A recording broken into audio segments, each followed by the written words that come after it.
السلام عليكم ورحمة الله وبركاته.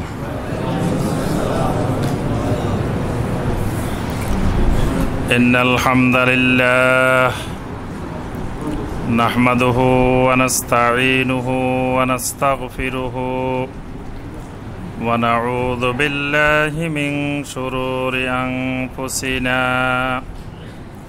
ومن سيئات أعمالنا. من يهده الله فلا مضل له ومن يضلل فلا هادي له وأشهد أن لا إله إلا الله وحده لا شريك له وأشهد أن محمدا عبده ورسوله.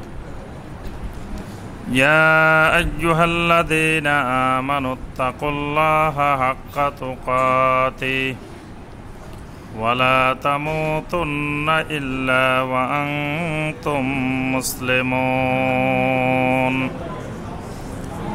يا أيها الناس اتقوا ربكم الذي خلقكم من نفس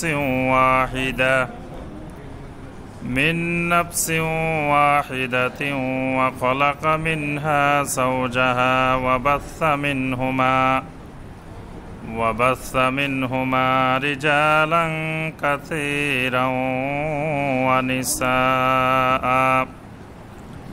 واتقوا الله الذي تساءلون به والأرحام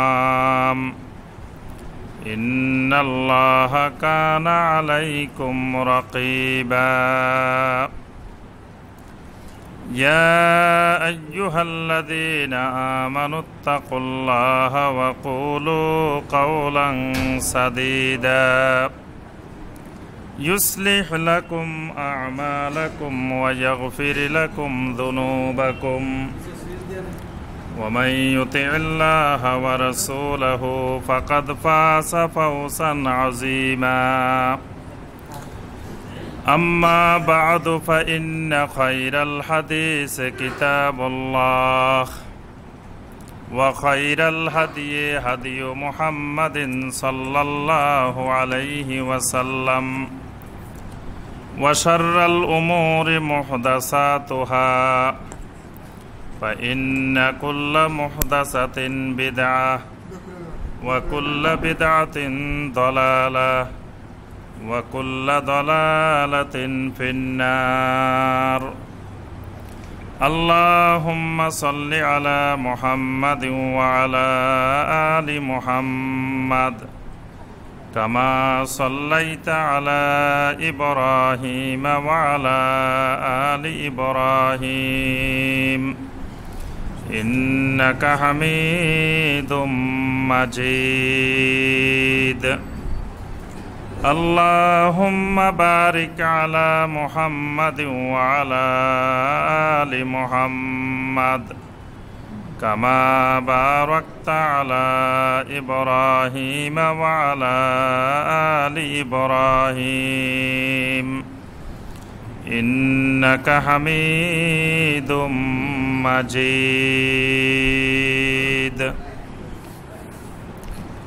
মুআজ্জাজ মুকাররাম উলামায়ে কেরাম, সম্মানিত মুরব্বিয়ান এজাম,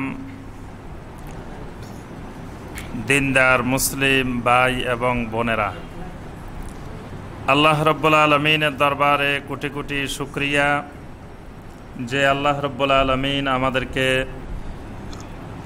1438 হিজরি সনের 26শে রমাদান অতিক্রম করার পরে 27শে রমাদানের রজনীতে সলাতুল মাগরিবের পরে সলাতুল এশার পূর্বে আল্লাহ রাব্বুল আলামিনের ঘরে বসে আল্লাহ সুবহানাহু ওয়া তাআলার দ্বীন সম্পর্কে কিছু কথাবার্তা বলার এবং শোনার তৌফিক দিয়েছেন। এজন্য আল্লাহ রাব্বুল আলামিনের শুকর আদায় করি, সকলে বলি আলহামদুলিল্লাহ। আল্লাহ সুবহানাহু ওয়া তাআলার বড় নিয়ামত যে আল্লাহ রাব্বুল আলামিন আমাদেরকে এই 1438 হিজরি সনের রমাদান মাস পাওয়ার তৌফিক দিয়েছেন।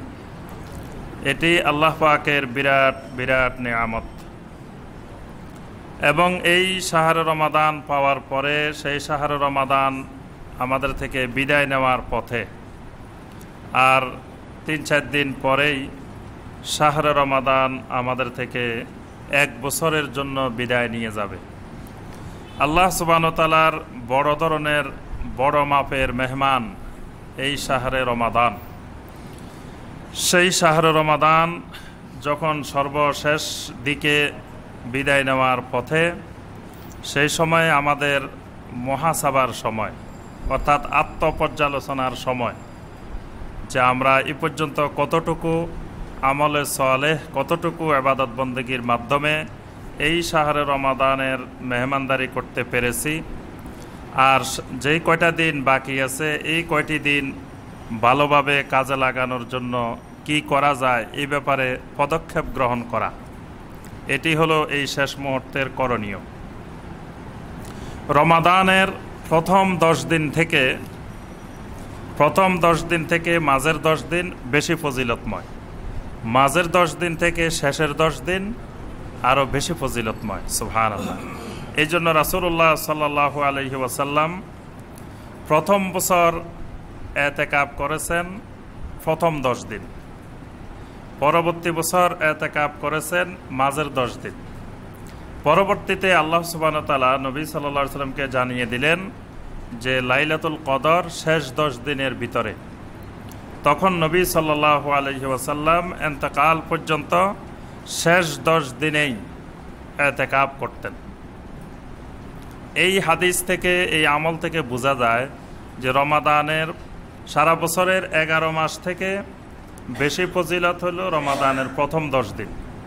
প্রথম 10 দিন থেকে বেশি ফজিলত মাঝের 10 দিন, মাঝের 10 দিন থেকে আরও বেশি ফজিলত, অর্থাৎ বছরের 354 দিনের মধ্যে আরবি বছর হয় 354 দিনে, ইংরেজি বছর হয় 365 দিনে। এই 354 দিনের মধ্যে সবচেয়ে উত্তম, সবচেয়ে মোবারকময়, সবচেয়ে ফজিলতময় দিন এবং রাত হলো রমাদানের শেষ দশকের এই 10টি দিন এবং রাত। সুবহানাল্লাহ। অর্থাৎ একেবারে টপ 10, মানে 354 দিনের মধ্যে শীর্ষ 10 দিন হইল এই শাহরে রমাদানের শেষ দশক। সুবহানাল্লাহ। এই শেষ দশকের মধ্যে আল্লাহ সুবহানাহু ওয়া তাআলা লুকায়িত রেখেছেন কি? লাইলাতুল কদর। যেই লাইলাতুল কদর আল্লাহ পাক ঘোষণা দিয়েছেন, লাইলাতুল কদরে খায়রুম মিন আলফি শাহর। লাইলাতুল কদরটা এমন একটি রজনী, যেই রাত্রিটা আল্লাহ পাকের নিকটে হাজার হাজার মাসের থেকে, হাজার হাজার রাত্রি থেকে আল্লাহ সুবহানাহু ওয়া তাআলার কাছে বেশি কল্যাণকর, বেশি বরকতময়। সুবহানাল্লাহ। অর্থাৎ মুমিন যদি জীবনে একবারও একটা লাইলাতুল কদর পায়, তার অর্থ হলো এই মুমিন একেবারে হাজার হাজার বছরের হায়াত এক রাতের মাধ্যমে পেয়ে গেছে। সুবহানাল্লাহ। এই জন্য আমরা কোরআন এবং সুন্নায় যে সকল হায়াত বাড়ার হাদিস পাই, যে অনেক হাদিসে আসছে যে যে ব্যক্তি তার হায়াত বৃদ্ধি করতে চায়, নবী সাল্লাল্লাহু আলাইহি ওয়াসাল্লাম বলেছেন, মান আহাব্বা আন ইয়াবসুতা লাহু ফি রিজকিহি ওয়া ইউনসা লাহু ফি আসারিহি ফালিয়াসাল রাহিমাহু। যে ব্যক্তি ইচ্ছা করে যে তার রিজিক প্রশস্ত হোক, তার হায়াত বেড়ে যাক, সেই যেন আত্মীয়তার সম্পর্ক রক্ষা করে। তাহলে আত্মীয়তার সম্পর্ক রক্ষা করলে হায়াত বাড়ে। তা হায়াত কেমনে বাড়ে? হায়াত তো তার তাকদিরে 2 চোখের মধ্যবর্তী জায়গায় লেখা আছে, কয় বছর সেই পৃথিবীতে বাঁচবে, কত বছর তার হায়াত। এখন যত বছর লেখা আছে তত বছর থেকে তো আর বাড়ে না। তো যে সকল হাদিসে বলা হয়েছে তার হায়াত বেড়ে যায়, তো এই হায়াত কিভাবে বাড়ে? এই হায়াত বাড়ার পদ্ধতি হলো এইভাবে, আপনি যদি একটা লাইলাতুল কদর পেয়ে যান তো কত হাজার বছর হায়াত বেড়ে গেল। একটা লাইলাতুল কদর পাইলে আলফে শাহর, মানে হাজার হাজার মাসের থেকে আপনার বেশি কল্যাণকর। তো এক রাতে তো হাজার বছরের, হাজার মাসের হায়াত বেড়ে গেছে। অর্থাৎ হায়াত বাড়ার অর্থ হলো হায়াত অতটুকুই থাকবে, কিন্তু এর মধ্যে এমন আমল, এমন কাজ করে নেবে যা এরকম 100 বছরেও করতে পারবে না। সুবহানাল্লাহ। এই লাইলাতুল কদরের ফজিলত পাওয়ার জন্য একটি শর্ত আছে। নবী সাল্লাল্লাহু আলাইহি ওয়াসাল্লাম 2টা শর্ত দিয়েছেন। আল্লাহ রাসূল সাল্লাল্লাহু আলাইহি ওয়াসাল্লাম ইরশাদ করেন, মান কামা লাইলাতুল কদরি ঈমানান ওয়া ইহতিসাবান গুফিরা লাহু মা তাকাদ্দামা মিন যামবিহি। নবী সাল্লাল্লাহু আলাইহি ওয়াসাল্লাম বলেন, মান কামা লাইলাতুল কদরে, যে ব্যক্তি লাইলাতুল কদরের রজনীতে কিয়াম করবে অর্থাৎ সালাত আদায় করবে, দাঁড়িয়ে দাঁড়িয়ে আল্লাহর দরবারে ইবাদত বন্দেগী করবে। শর্ত হলো 2টি, ঈমানান ওয়া ইহতিসাবান। একটি হলো লাইলাতুল কদরের রাত্রিতে দাঁড়াইতে হইলে ঈমানান, আগে তার ঈমান বিশুদ্ধ হইতে হবে, ঈমান সহি হইতে হবে। ঈমানবিহীন লাইলাতুল কদরে দাঁড়াইলে কোনো কাজ হবে না। ঈমানবিহীন দাঁড়ানো মানে টিকিটবিহীন, অবৈধভাবে এসে গেছে, তার কোনো বৈধ সার্টিফিকেট নাই, পারমিশন নাই, এমনি দেখছে সবাই আজকে রাত্রে দাঁড়ায় রয়েছে, সবাই ঘোরাফেরা করতেছে, সেও একটু ঘোরাফেরা করলো, দেখলো যে এই মসজিদে হুজুরে কি বলতেছে, একটু দেখে গেল, আরেক মসজিদে একটু দেখে গেল, ঘোরাঘুরি করলো, কিন্তু তার বৈধ লাইসেন্স নাই। এই জন্য নবী সাল্লাল্লাহু আলাইহি ওয়াসাল্লাম বলেন, লাইলাতুল কদরের কিয়ামের ফজিলত পাইতে হলে 1 নম্বর শর্ত ঈমানান, ঈমান তার বিশুদ্ধ হইতে হবে, শিরক মুক্ত ঈমান হইতে হবে, ঈমানটা তাওহীদ ভিত্তিক ঈমান হইতে হবে। ওয়া ইহতিসাবান, আরেকটি শর্ত হলো ইহতিসাবান, অর্থাৎ তার আজকে রাত্রের ফজিলত পাওয়ার আশা, ইচ্ছা, এটা তার মনে থাকতে হবে। এই দৃঢ় আশা আকাঙ্ক্ষা নিয়ে এবং বিশুদ্ধ ঈমান নিয়ে যদি কেউ এই রাত্রিতে দাঁড়ায়, তাহলে কি ফজিলত? গুফিরা লাহু মা তাকাদ্দামা মিন যামবিহি, আল্লাহ রাব্বুল আলামিন তার অতীত জীবনের সকল গুনাহগুলো মাফ করে দেন। সুবহানাল্লাহ। তার অতীতের সব গুনাহ আল্লাহ সুবহানাহু ওয়া তাআলা ক্ষমা করে দেন। সুবহানাল্লাহ। তাহলে এই গুনাহ ক্ষমা হওয়ার জন্য, এই মাগফিরাত পাওয়ার জন্য মূল শর্ত কি? ঈমান, বিশুদ্ধ ঈমান। বিশুদ্ধ ঈমান বলতে কি বোঝায়? বিশুদ্ধ ঈমান বলতে ঈমানের উসুল বুঝতে হবে। ঈমানের উসুল কয়টি? ঈমানের উসুল হলো 3টি। এই 3টি উসুলুল ঈমান ভালোভাবে তার অনুধাবন করতে হবে, কারণ এই 3টার উপরে তার পরীক্ষা হবে কবরে। কবরের পরীক্ষা তো 3টাই নাকি? প্রশ্ন 3টাই। প্রশ্ন 3টার মধ্যে পাস আর ফেল। তাহলে ওই প্রশ্ন 3টা ভালোভাবে বুঝা, অনুধাবন করা, ওই 3 প্রশ্নের ভিত্তিতে জীবন গড়া, এটা হলো উসুলুল ঈমান। ঈমানের 3টি উসুল। এই 3টি ব্যাখ্যা বিশ্লেষণ সহ একজন মুমিন পুরুষ এবং নারী সকলের উপরে এটা ফরজে আইন, বুঝতেই হবে, না বুঝে উপায় নেই। কারণ কেউ যদি ডক্টরেট করে তারও কিন্তু পরীক্ষা এই 3টা কোশ্চেন। আর যে জীবনে স্কুল, কলেজ, ইউনিভার্সিটি, মাদ্রাসার ধারে কাছেও যায় নাই, তারও কিন্তু পরীক্ষা এই 3টা। তাহলে এই 3টা কোশ্চেন, এই 3টা সাবজেক্টের পড়াশোনা মূর্খ লোকেরও লাগবে, শিক্ষিত লোকেরও লাগবে, আলেম ওলামারও লাগবে, সবাই লাগবে। কেউ এই পরীক্ষা থেকে মুক্ত না। তাহলে এই 3টা উসুলুল ঈমান, আমরা উসুলুল ঈমানের উপরে ইতিপূর্বে খুতবা দিয়েছি, আলোচনা করেছি। ঈমান আনার পরে ঈমান কি কি কারণে ভেঙ্গে যায়, নষ্ট হয়ে যায়? ঈমান এমন জিনিসটা যে একবার আনলাম এটা আর যাবে না, নষ্ট হবে না, ভাঙবে না, এরকম জিনিস না। এটা অন্যান্য জিনিসের মতো এটা চলে যায়, এটা নষ্ট হয়ে যায়, ভেঙ্গে যায়। যেমন অজু করার পরে, অজু এমন না যে একবার করলাম সারা জীবনের জন্য অজু হয়ে গেছে, যত নামাজ পড়ি আর অজু করার দরকার নেই। অজু ভঙ্গের কতগুলো কারণ নির্দিষ্ট আছে। এই ঘটনাগুলো ঘটলে, কারণগুলো ঘটলে অজু ভেঙ্গে যায়। আবার নামাজ ভঙ্গেরও কিছু কারণ আছে, রোজা ভঙ্গের কারণ আছে, সিয়াম কিছু কিছু কারণে ভেঙ্গে যায়, হজ কিছু কিছু কারণে ভেঙ্গে যায়। এরকম যত এবাদত আছে, সকল এবাদত ভেঙ্গে যাওয়ার কিছু কিছু কারণ আছে। ঠিক ঈমান ওই রকম ভেঙ্গে যাওয়ার কিছু গুরুত্বপূর্ণ কারণ আছে। এই কারণগুলো জানা, বুঝা এবং সবসময় সতর্ক থাকা যে আমি একজন মুমিন হিসাবে আমার মধ্যে যেন এই ঈমান ভাঙ্গার কোনো কারণ না ঘটে। ঘটলে তো বরবাদ, দুনিয়াও বরবাদ, আখিরাতও বরবাদ। তাহলে একজন মুমিনের ঈমান বিশুদ্ধ হইতে হলে তিনি ঈমান ভঙ্গের কারণগুলো যথাযথভাবে, ভালোভাবে জানতে হবে। 3 নম্বর আরেকটি জিনিস গুরুত্বপূর্ণ জানতে হবে, এই জিনিসও না জেনে কারো উপায় নেই।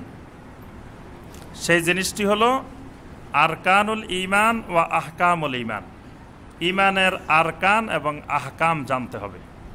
ঈমানের আরকান আহকাম না জানলে তো আপনি যেমন নামাজের আরকান আহকাম আছে না, নামাজের আরকান আহকাম কয়টা?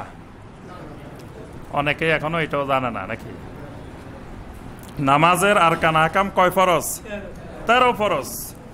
তো এই 13 ফরজের এক ফরজ যদি কারো না ঘটে, মানে এক ফরজ সমস্যা, তো 13 ফরজের এক ফরজ হলো ক্যাবলামুখী হওয়া। এন্ড ক্যাবলামুখী ছাড়া যদি কেউ সালাত আদায় করে তার নামাজ হবে? কেন হবে না? একটা ফরজ নাই, একটা ফরজ ঘটে নাই, অথবা তার শরীর পাক হয় নাই, কাপড় পাক হয় নাই, যেই জায়গায় নামাজ পড়তেছে সে জায়গাটা পাক হয় নাই, সতর ডাকা হয় নাই, নিয়ত করে নাই অন্তরে, তাকবীরে তাহরিমা বলে নাই, তাহলে কি সালাত হবে? এই 13টার যে কোনো একটা যদি না থাকে তার নামাজ বাতিল, তার নামাজ হবে না, কিছুই হবে না। বাকি সব ঠিক আছে, কিন্তু একটা হয়তো কোনো কারণে ঘটে নাই, একটা সমস্যা হয়েছে 13টার মধ্যে, তাহলে তার পুরা নামাজেই বাতিল। ঠিক ঈমানেরও এরকম আরকান আহকাম আছে, ঈমানেরও এরকম কিছু আহকাম আছে, কিছু আরকান আছে। আহকাম হলো ঈমান আনার সাথে, লা ইলাহা ইল্লাল্লাহ বলার সাথে এই জিনিসগুলো থাকতে হবে, এগুলাকে বলা হয় শুরুতুল ঈমান, ঈমানের শর্ত, ঈমানের আহকাম। আর কিছু জিনিস হলো ঈমান আনার ভিতরে ওই জিনিসগুলো থাকতে হবে, এগুলার নাম আরকানুল ঈমান। এইরকম আহকামুল ঈমান হলো 9টি, আরকানুল ঈমান হলো 6টি। 9 আর 6 কয়টা হয়েছে? 15টি।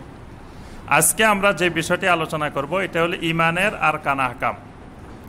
ঈমানের 9টি আহকাম আর 6টি আরকান। এই 15টি আরকান আহকাম এটি প্রত্যেক মুমিন পুরুষ নারী সবার উপরে জানা ফরজে আইন, জানতেই হবে, না জেনে কবরে যাওয়া যাবে না।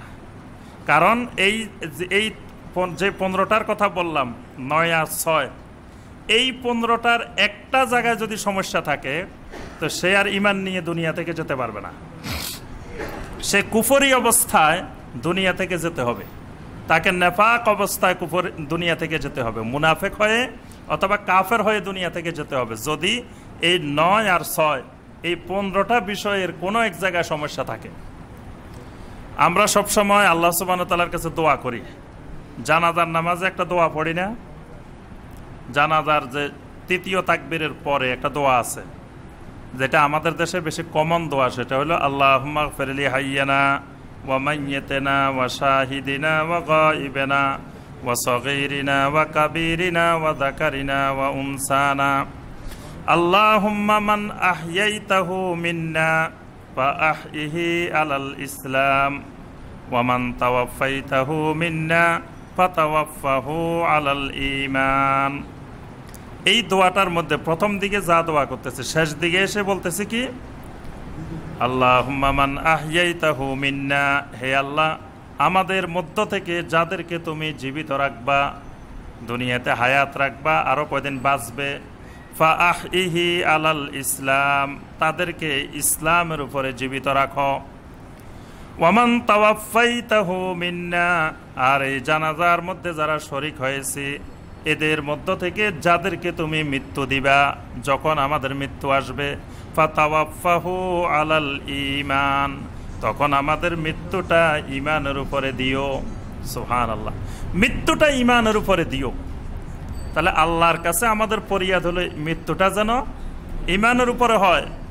এই 13টার যে কোনো একটা সমস্যা হলে মৃত্যুটা ঈমানের উপরে হবে না।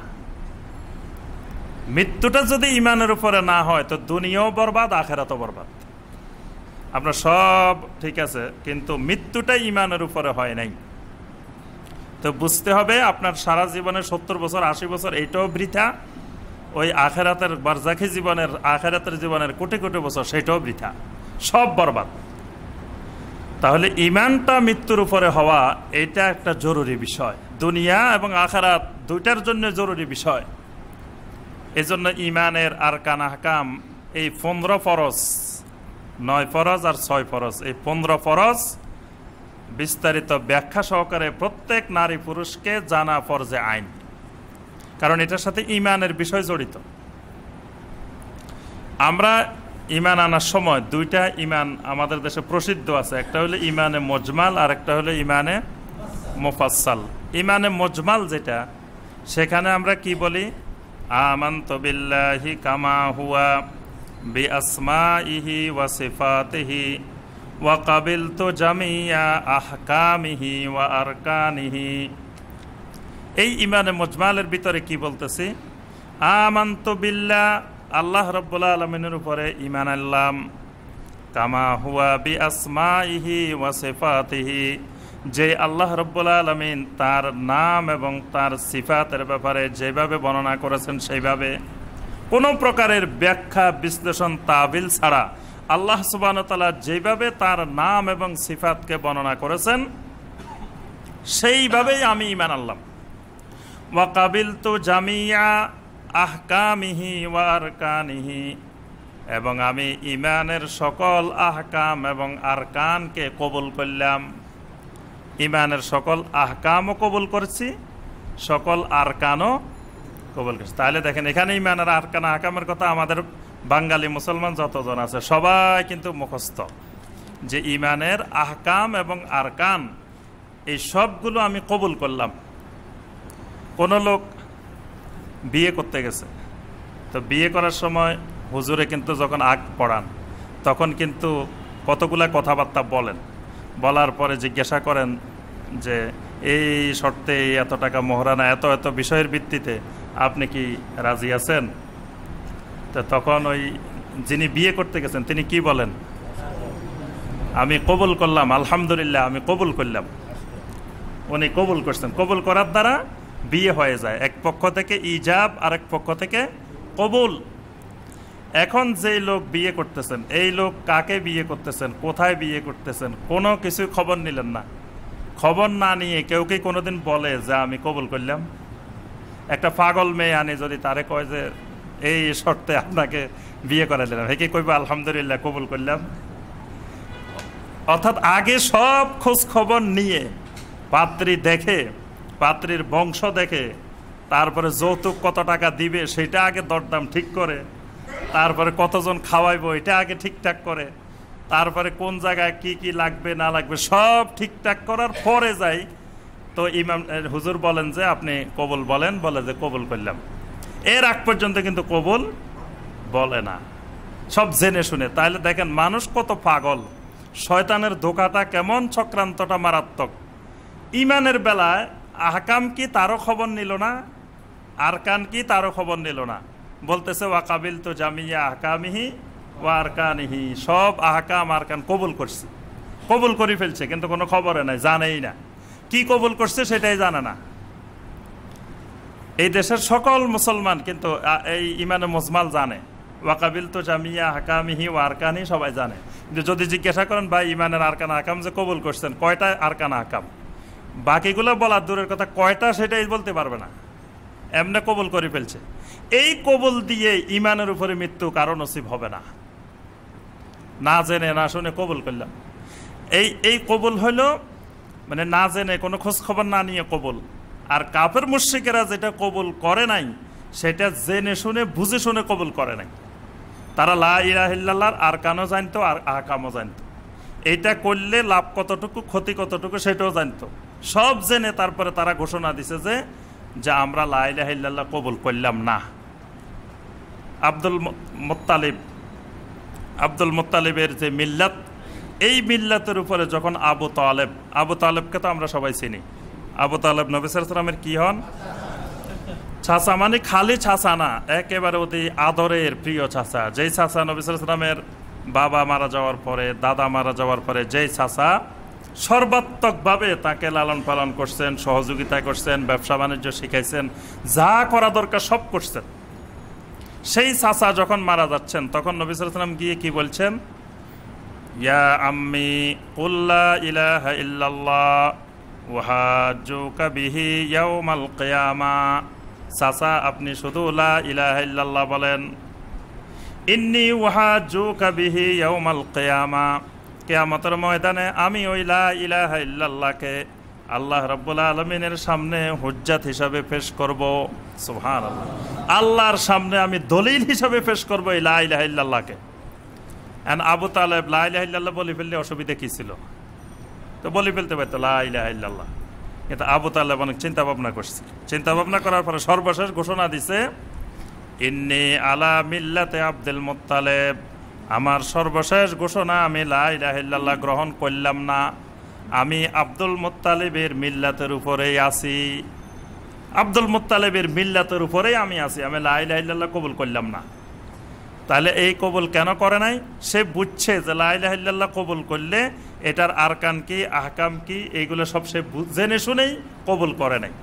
কিন্তু আমরা যারা কবুল করছি কিচ্ছু না জেনে না শুনেই জন্মগতভাবে ওয়ারাসত হিসাবে বাস ওয়াকাবিল তো জামিয়া আহকামিহি ওয়া আরকানিহি, এই আরকান আহকাম না বুঝার কারণে একজন মুসলিম নামাজ পড়ে না, 5 ওয়াক্ত সালাত আদায় করে না, তারপরেও বলে যে আমার ইমান খুব শক্ত, খুব মজবুত, ইমান ঠিক আছে।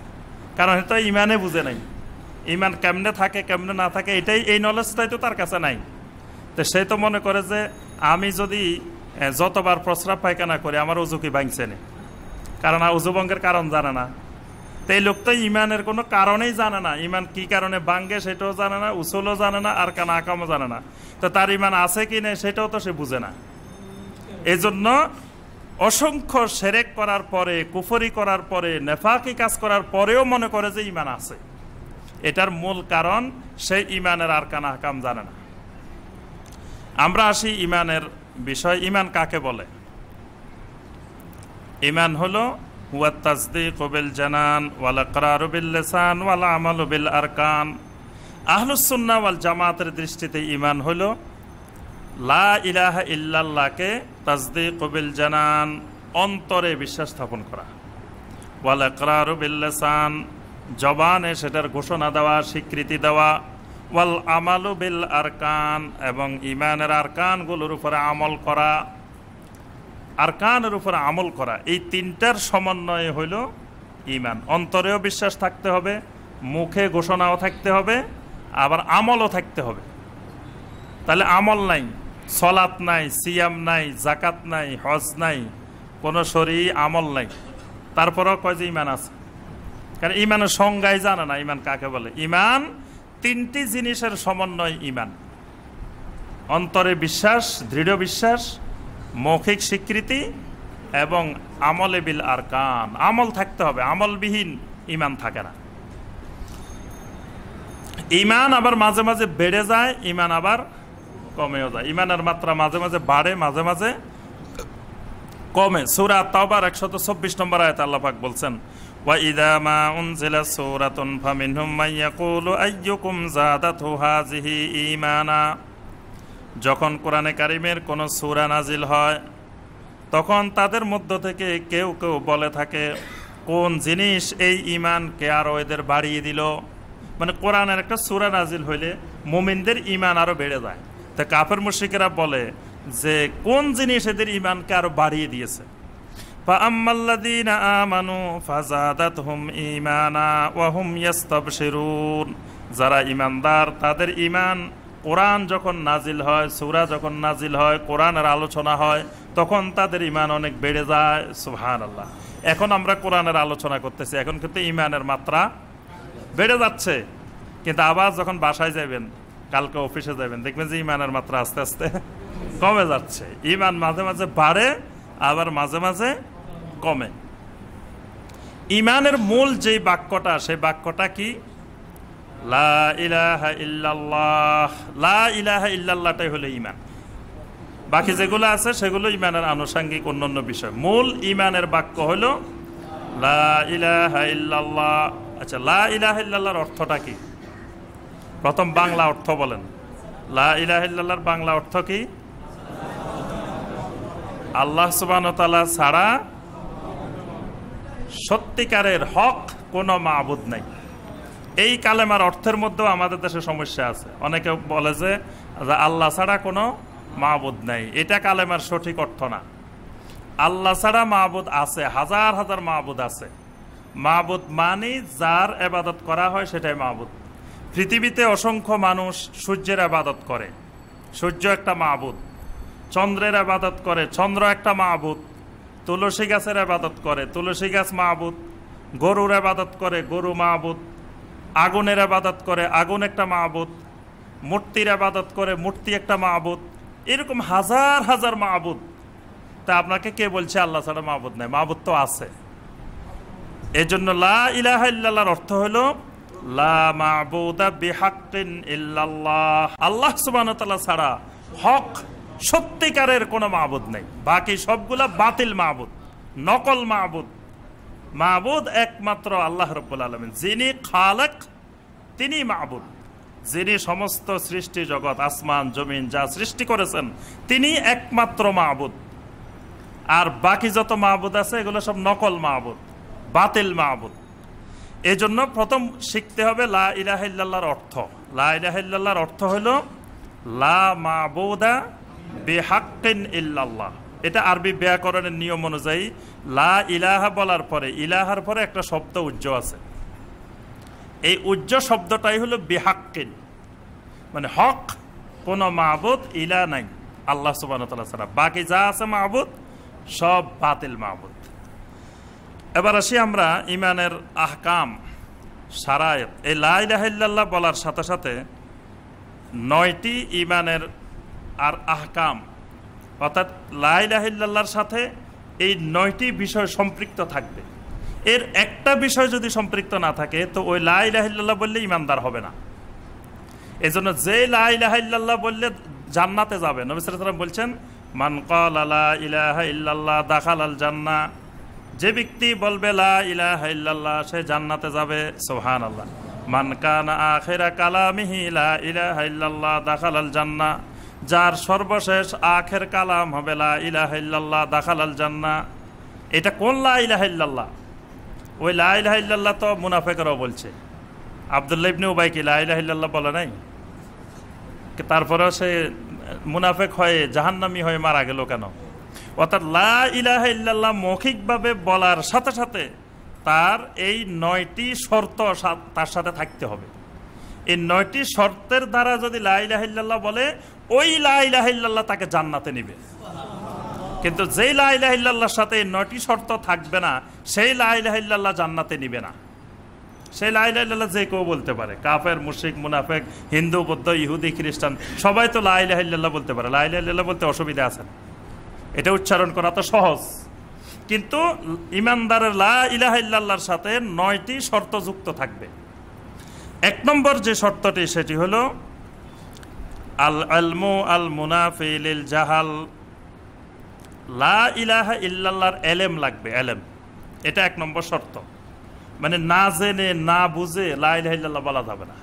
আগে লা ইলাহা ইল্লাল্লাহ সম্পর্কে এলেম লাগবে, এমন এলেম লাগবে যেই এলেম আল মুনাফি লিল জাহাল, যেটা মূর্খতাকে দূর করে দেয়, জাহালতকে দূর করে, এই ধরনের লা ইলাহা ইল্লাল্লাহর এলেম লাগবে। তাহলে লা ইলাহা ইল্লাল্লাহর এলেম শিখা ফরজে আইন, প্রত্যেক মুসলিম নারী পুরুষের উপরে ফরজে আইন লা ইলাহা ইল্লাল্লাহর এলেম শিখা। কিন্তু আপনি বড় মুফতি হওয়া, বড় ফকিহ হওয়া, বড় মুহাদ্দিস হওয়া, বড় মুফাসসির হওয়া এটা ফরজে আইন না, এটা হলো ফরজে কিফায়া। সমাজের কিছু বড় আলেম মুফতি হইলে, ফকিহ হইলে, মুস্তাহিদ হইলে, মুফাসসির হইলে, মুহাদ্দিস হইলে বাকি সবার থেকে সেটা আদায় হয়ে যাবে। কিন্তু এই লা ইলাহা ইল্লাল্লাহর যে এলেম, এটা কিছু মানুষ শিখলো কিছু মানুষ শিখলো না, এটার দ্বারা হবে না, এটা ফরজে আইন। এই লা ইলাহা ইল্লাল্লাহ যদি এলেম সহকারে উচ্চারণ না করা হয় তাহলে সে হবে জাহাল। যেমন আবু জাহাল। আবু জাহালের নাম আবু জাহাল কেন? আবু জাহালের নাম আসলে আবু জাহাল ছিল না, আবু জাহালের নাম ছিল কি? আবুল হেকাম। বড় জ্ঞানী, বড় নেতা, মসজিদে হারামের সম্মানিত সভাপতি। আবু জাহেল কিন্তু মক্কার বাইতুল্লাহর সভাপতি ছিলেন এবং হজের ব্যবস্থাপনার দায়িত্বে থাকতেন। লক্ষ লক্ষ মানুষের হজ ব্যবস্থাপনার দায়িত্বে নিয়োজিত থাকতেন। তাহলে তিনি এত বড় জ্ঞানী, এত বড় আবেদ, এত বড় বুজুর্গ মানুষ, তিনি আবু জাহাল হলেন কেন? আবু জাহাল হলেন তার কাছে লা ইলাহা ইল্লাল্লাহর এলেম নাই, এজন্য তিনি আবু জাহাল। পৃথিবীর যে মানুষের কাছে লা ইলাহা ইল্লাল্লাহর এলেম থাকবে না সে জাহাল। সে যত বড় ডিগ্রিদারি হন, যত পিএইচডি করেন, পোস্ট ডক্টরেট করেন, আরও বড় যা যা করেন, কিন্তু লা ইলাহা ইল্লাল্লাহর এলেম নাই, এই লোক জাহাল। ওই লোকের কাছে এলেমে নাই, কারণ মূল এলেম হলো লা ইলাহা ইল্লাল্লাহর এলেম। এই জন্য আল্লাহ পাক কোরআনে কারিমে সূরা মুহাম্মদের 19 নম্বর আয়াতে বলছেন, ফাআলাম আন্নাহু লা ইলাহা ইল্লাল্লাহ ওয়াস্তাগফির লিযামবিক। আল্লাহ পাক প্রথমেই বলেন ফাআলাম, এলেম শিখো, জানো, আন্নাহু লা ইলাহা ইল্লাল্লাহ, আল্লাহ ছাড়া সত্যিকারের কোনো মাবুদ নাই। আগে এটা শিখো, জানো, এলেম শিখো। ফাআলাম,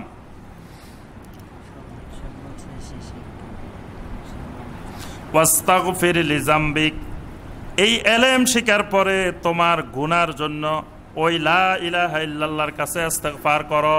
সুবহানাল্লাহ। তাহলে আপনি লা ইলাহা ইল্লাল্লাহর এলেমে শিখেন নাই, আপনি ওই লা ইলাহা ইল্লাল্লাহর কাছে দোয়া করা শুরু করছেন, ওই দোয়া আল্লাহ কবুল করবে না। এই জন্য ফেরাউন যখন সমুদ্রে নিক্ষেপ হইল, সমুদ্রে ডুবে যাচ্ছে, তখন কিছু আল্লাহর কাছে দোয়া করছে। ফেরাউন দোয়া করছে না, বলছে যে আল্লাহ, আমি বানি ইসরায়েলের মুসা, হারুন, বানি ইসরায়েলেরা যেই আল্লাহর প্রতি ঈমান আনছে, আমিও সেই আল্লাহর প্রতি ঈমান আনলাম, আল্লাহ আমাকে বাঁচাও। তা আল্লাহ বাঁচাইলেন না কেন? তার মধ্যে ওই ফাআলাম আন্নাহু লা ইলাহা ইল্লাল্লাহ, আগে লা ইলাহা ইল্লাল্লাহর এলেম ছিল না, এলেম ছাড়াই সে আল্লাহর কাছে দোয়া করা শুরু করছে, ইস্তিগফার করা শুরু করছে।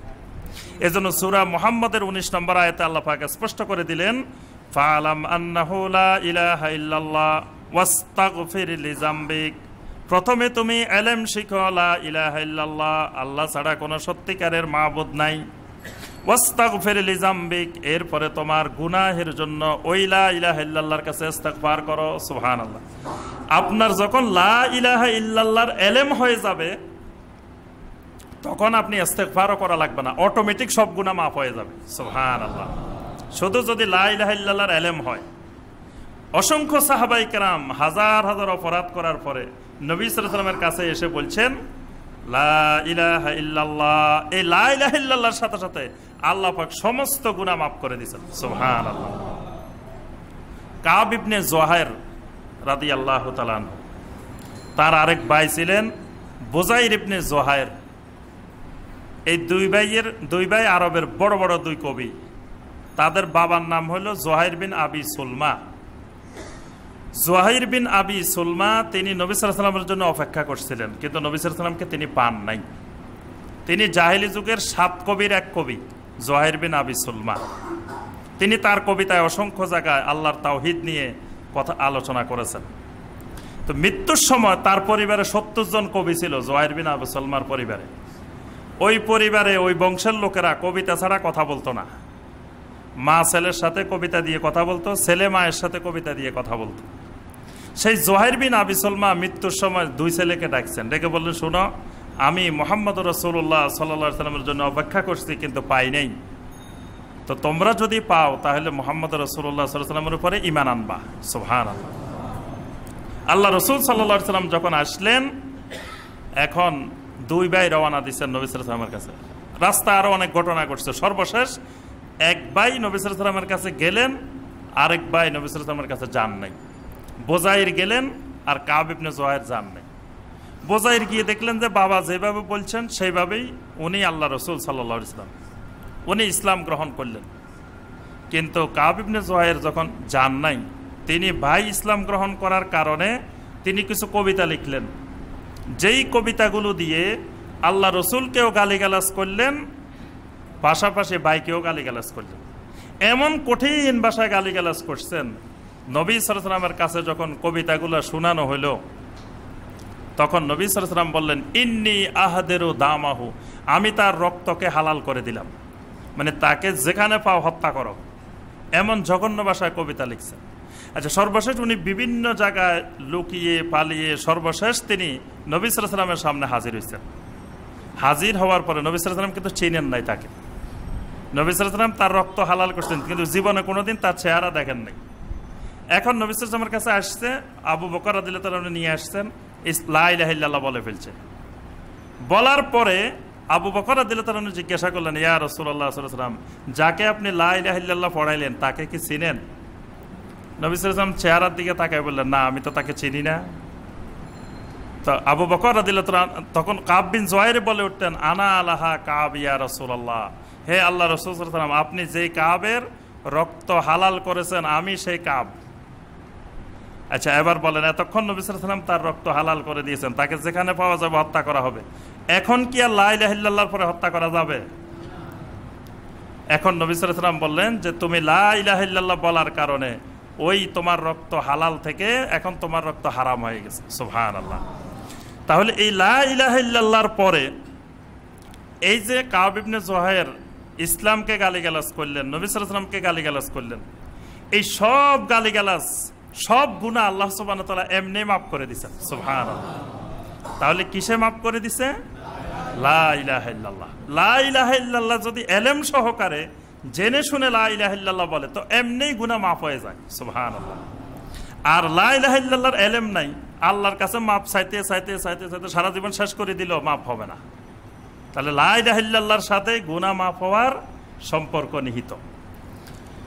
নবী সাল্লাল্লাহু আলাইহি ওয়াসাল্লাম বলেন, মান মাতা ওয়া হুয়া ইয়ালামু আন্নাহু লা ইলাহা ইল্লাল্লাহ দাখালাল জান্নাহ। সহিহ মুসলিমের হাদিস। ওসমান ইবনে আফফান রাদিয়াল্লাহু তাআলা আনহু থেকে বলেন, নবী সাল্লাল্লাহু আলাইহি ওয়াসাল্লাম বলেন, মান মাতা ওয়া হুয়া ইয়ালামু আন্নাহু লা ইলাহা ইল্লাল্লাহ, যে ব্যক্তি এমন অবস্থায় মারা গেল যে সেই জেনে নিছে শিখে নিছে যে আন্নাহু লা ইলাহা ইল্লাল্লাহ, মানে লা ইলাহা ইল্লাল্লাহর ইলম শিখছে, এমন অবস্থায় সে মারা গেছে, দাখালাল জান্নাহ, এই লোক জান্নাতে প্রবেশ করবে।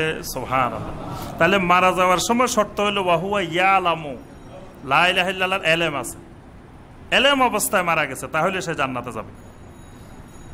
এজন্য আরবের একজন কবি বলছেন, আউয়াল ওয়াজিবিন আলাল আবিদে মারিফাতুর রহমান বিত্তাওহীদে, একজন আল্লাহর বান্দার উপরে এক নম্বর ফরজ হলো রহমানের তাওহীদ সম্পর্কে জ্ঞান অর্জন করা, আল্লাহর তাওহীদ সম্পর্কে জানা। এটা হলো সব ফরজের এক নম্বর ফরজ, যে আল্লাহর তাওহীদ সম্পর্কে জানতে হবে। তাহলে আমরা এক নম্বর ইমানের আহকাম পাইলাম কি? আল ইলম, আল মুনাফি লিল জাহাল, যে মূর্খতা দূর করে, জাহালত দূর করে, এইরকম লা ইলাহা ইল্লাল্লাহর ইলম থাকতে হবে, লা ইলাহা ইল্লাল্লাহ সম্পর্কে জানতে হবে, বুঝতে হবে। 2 নম্বর আল ইয়াকিন আল মুনাফি লিশ শাক। 2 নম্বর শর্ত হলো আল ইয়াকিন, দৃঢ় বিশ্বাস, মানে ঈমান আর ইয়াকিন, এই দুইটা দোনোটার অর্থ বিশ্বাস, কিন্তু ঈমানের থেকে ইয়াকিনের বিশ্বাসটা আরো গভীর বিশ্বাস। এজন্য এই লা ইলাহা ইল্লাল্লাহ বলতে হলে ইয়াকিনের সাথে বলতে হবে, দৃঢ় বিশ্বাসের সাথে বলতে হবে, এমন বিশ্বাস যে আল মুনাফি লিশ শাক, যেটা আপনার শাককে, সন্দেহকে দূরীভূত করে দেয়। মানে কোন ধরনের সন্দেহ ওই লা ইলাহা ইল্লাল্লাহর মধ্যে থাকে না, এইরকম লা ইলাহা ইল্লাল্লাহ বলতে হবে। খালি আপনি হালকা হালকা লা ইলাহা ইল্লাল্লাহ বলেন আর ভিতরে ভিতরে মনে করেন যে আল্লাহ আছে কি নাই তার ঠিক নাই, এমনি লা ইলাহা ইল্লাল্লাহ বলছি, ভিতরে ভিতরে চিন্তা করতেছেন আসলে মনে হয় আল্লাহ নাই, থাকলে দেখতাম না কোনোদিন, বা কেউ দেখতো না, কেউ তো দেখে নাই, ভিতরে ভিতরে অসংখ্য সন্দেহ পোষণ করতেছেন, কিন্তু আপনি মুখে বলতেছেন লা ইলাহা ইল্লাল্লাহ, অথবা লা ইলাহা ইল্লাল্লাহর ঘষাঘষি করি, কলব পরিষ্কার করতেছেন, সব করতেছেন, লা ইলাহা ইল্লাল্লাহর উপরে মেহনত করতেছেন, কিন্তু ভিতরে ভিতরে আপনার এখনো ইয়াকিন তৈরি হয় নাই, সন্দেহ রয়ে গেছে। এই যতক্ষণ সন্দেহ রয়ে গেছে এতক্ষণ আপনি ইমানদার না, আমরা লা ইলাহা ইল্লাল্লাহ 2 নম্বর শর্ত পূরণ হয়নি। এজন্য শাক, সন্দেহ, এটা ইমানের একটা রোগ, বড় রোগ। এই সন্দেহের রোগ দূর হয়ে ইয়াকিন তৈরি করতে হবে, এটা হলো ইমানের 2 নম্বর আহকাম। আল্লাহ পাক সূরা আল হুজুরাতের 15 নম্বর আয়াতে বলছেন, ইন্নামাল মুমিনুনা আল্লাযীনা আমানু বিল্লাহি ওয়া রাসূলিহি সুম্মা লাম ইয়ারতাবু। আল্লাহ পাক বলেন ইন্নামাল মুমিনুন, মুমিন তো একমাত্র তারাই, আল্লাযীনা আমানু বিল্লাহি ওয়া রাসূলিহি, যারা আল্লাহ রাব্বুল আলামিনের উপরে এবং আল্লাহর রাসূলের উপরে ঈমান আনছে। সুম্মা লাম ইয়ারতাবু, এই ঈমান আনার ব্যাপারে বিন্দুমাত্র কোনো সন্দেহ পোষণ করে নাই। আল্লাহ পাক ঈমান আনাকে যথেষ্ট করেন নাই, ঈমান আনার পরে সুম্মা লাম ইয়ারতাবু, এই ঈমানের ব্যাপারে, লা ইলাহা ইল্লাল্লাহর ব্যাপারে বিন্দুমাত্র কোনো সন্দেহ তার অন্তরে ছিল না। সন্দেহ মুক্ত ইয়াকিন, এটা লা ইলাহা ইল্লাল্লাহ বলার গুরুত্বপূর্ণ একটি শর্ত। আল্লাহ পাক বলেন এই জাতীয় ঈমান যদি হয়, উলাইকা হুমুস সাদিকুন, এরাই হলো ঈমানের ক্ষেত্রে সত্যবাদী। মানে তার ইয়াকিন এমনভাবে তৈরি হয়েছে যে লা ইলাহা ইল্লাল্লাহ মুখে বলছে, অন্তরেও একই লা ইলাহা ইল্লাল্লাহর ইয়াকিন তৈরি হয়েছে। নবী সাল্লাল্লাহু আলাইহি ওয়াসাল্লাম সহিহ মুসলিমের হাদিসে বলেন, আশহাদু আল্লা ইলাহা ইল্লাল্লাহ ওয়া আন্নী রাসূলুল্লাহ লা ইয়ালকাল্লাহা বিহিমা আবদুন গায়রা শাক্কিন ফিহিমা ইল্লা দাখালাল জান্নাহ। নবী সাল্লাল্লাহু আলাইহি ওয়াসাল্লাম বলেন, কোন ব্যক্তি যদি এই সাক্ষ্য দেয় লা ইলাহা ইল্লাল্লাহ ওয়া আন্নী রাসূলুল্লাহ, কোন ব্যক্তি এই সাক্ষ্য দিল যে লা ইলাহা ইল্লাল্লাহ ওয়া মুহাম্মাদুর রাসূলুল্লাহ, লা ইয়ালকাল্লাহা বিহিমা আবদুন গায়রা শাক্কিন ফিহিমা, আল্লাহ রাব্বুল আলামিনের সাথে আল্লাহর ওই বান্দা এমন ভাবে সাক্ষাৎ করবে, গায়রা শাক্কিন ফিহিমা, তবে শর্ত হলো এই দুটি স্বীকৃতির ব্যাপারে কোনো ধরনের সন্দেহ পোষণ করা যাবে না। ইল্লা দাখালাল জান্নাহ, আল্লাহর সাথে তারা জান্নাতি হিসাবে সাক্ষাৎ করবেন। সুবহানাল্লাহ, আল্লাহ সুবহানাহু ওয়া তাআলার সাথে তারা জান্নাতি হিসাবে সাক্ষাৎ করবেন, কিন্তু শর্ত কি? গায়রা শাক্কিন ফিহিমা, বিন্দু মাত্র সন্দেহ থাকা যাবে না। এটা হলো ঈমানের 2 নম্বর শর্ত। 3 নম্বর শর্ত যেটি, সেটি হলো আল কবুল আল মুনাফি লিররাদ, এমন ভাবে লা ইলাহা ইল্লাল্লাহ কবুল করতে হবে যেটার ব্যাপারে কোনো ধরনের প্রত্যাখ্যান থাকবে না, কোনো প্রত্যাখ্যান থাকবে না, মানে সব কিছু কবুল করে নিতে হবে। ওয়া কাবিলতু জামিয়া আহকামিহি ওয়া আরকানিহি, সব কিছুকে কবুল করে নিতে হবে, কোনো ধরনের বিন্দুমাত্র প্রত্যাখ্যান, অর্থাৎ লা ইলাহা ইল্লাল্লাহর পক্ষ থেকে যত অর্ডার আসবে, নির্দেশ আসবে, সব শতভাগ মেনে নিতে হবে। লা ইলাহা ইল্লাল্লাহর পক্ষ থেকে যা কিছু নিষেধ করা হবে, এই সবগুলা থেকে বিরত থাকতে হবে। এটার নাম হলো পরিপূর্ণ কবুল। লা ইলাহা ইল্লাল্লাহকে কবুল করতে হবে।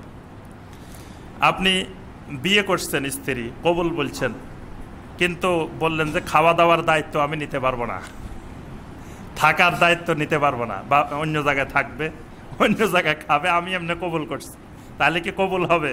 কবুল করা মানে তার থাকা খাওয়া সার্বিক সব দায়িত্ব নিতে হবে। আপনি লা ইলাহা ইল্লাল্লাহ কবুল করবেন, এই কবুলের সাথেও একবারে লা ইলাহা ইল্লাল্লাহর যত আদেশ আছে, নিষেধ আছে, সব কবুল করতে হবে। সব সহকারে যদি কবুল না করেন, বলেন যে কিছু কবুল করলাম কিছু কবুল করলাম না, সুদ ছাড়া যাবে না, কারণ আমার সুদের দরকার আছে, সুদ না হলে আমি চলবো কিভাবে, এইটা লা ইলাহা ইল্লাল্লাহর আদেশটা মানা যাবে না। অথবা আমার টাকা পয়সা বেশি নাই, আমার তো টাকা পয়সা বেশি দরকার, এই জন্য ঘুষ খাইতে হবে, ঘুষ খেয়ে বাড়ি গাড়ি করার পরে আমি প্রতি বছর আমি হজে চলে যাব, ওমরায় চলে যাব, আল্লাহর কাজ করব, অসুবিধা কি?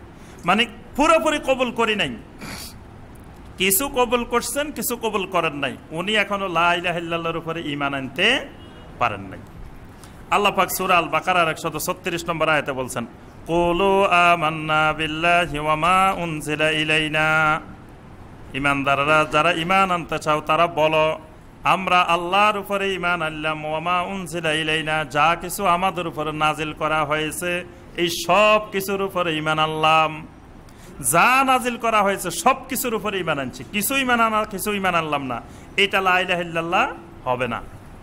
সূরা আল বাকারা 208 নম্বর আয়াতে আল্লাহ পাক বলেন, ইয়া আইয়ুহাল্লাযীনা আমানু দুখুলু ফিস-সিলমি কাফা, হে ঈমানদারগণ ইসলামের মধ্যে পরিপূর্ণ রূপে প্রবেশ করো, পরিপূর্ণ রূপে দাখিল হও, একেবারে পরিপূর্ণ রূপে দাখিল হও।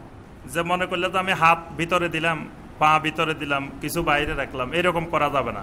ইসলামে ঢুকলে পুরোপুরি ঢুকতে হবে, না ঢুকলে পুরাই বাইরে থাকো, কিছু ভিতরে কিছু বাইরে, এরকম অবস্থান হলেও লা ইলাহা ইল্লাল্লাহ হবে না। এই জন্য ইসলাম এমন এক জিনিস, ইসলামকে রেখে 1 মিনিটের জন্য 1 সেকেন্ডের জন্য কোথাও যাওয়া যায় না। মানে ইসলাম যেদিন কবুল করবেন সেদিন থেকে মৃত্যু পর্যন্ত ইসলামকে 1 মিনিটের জন্য কোথাও আপনার থেকে আলাদা করে রাখা যায় না। যদি বলেন যে ইসলাম আমি এখন টয়লেটে যাব, তুমি একটু বাইরে অপেক্ষা করো, আপনি টয়লেটে ইসলামকে বাইরে রাখি টয়লেটে যেতে পারবেন? পারবেন? সম্ভব না। আপনি টয়লেটে গেলেও ইসলাম লাগবে। ইসলাম আপনাকে সেখানে শিখাই দিচ্ছে আপনি কোন পা দিয়ে ঢুকবেন, কোন পা দিয়ে বাইরে হবেন, টয়লেট কোন দিকে ফিরে বসবেন, কোন দিকে পিছনে দেওয়া যাবে না, কোন দিক সামনে দেওয়া যাবে না, দাঁড়াই করবেন না বসি করবেন, সব ইসলাম শিক্ষা দিচ্ছে। আপনার টয়লেট করার শেষ হইলে কোন হাত দিয়ে পরিষ্কার করবেন সেটা ইসলাম শিক্ষা দিচ্ছে। তারপরে পরিষ্কারটা কেমনে করবেন, কয়বার করবেন সেটাও ইসলাম শিক্ষা দিচ্ছে। তাহলে আপনি টয়লেটে কি ইসলাম ছাড়া যেতে পারবেন? আজ রাত্রে ঘুমাইতে গেছেন, যদি ইসলামকে বলেন যে তুমি একটু এই রুমে অপেক্ষা করো, আমি এখন ঘুমাইতে যাই, করা যাবে?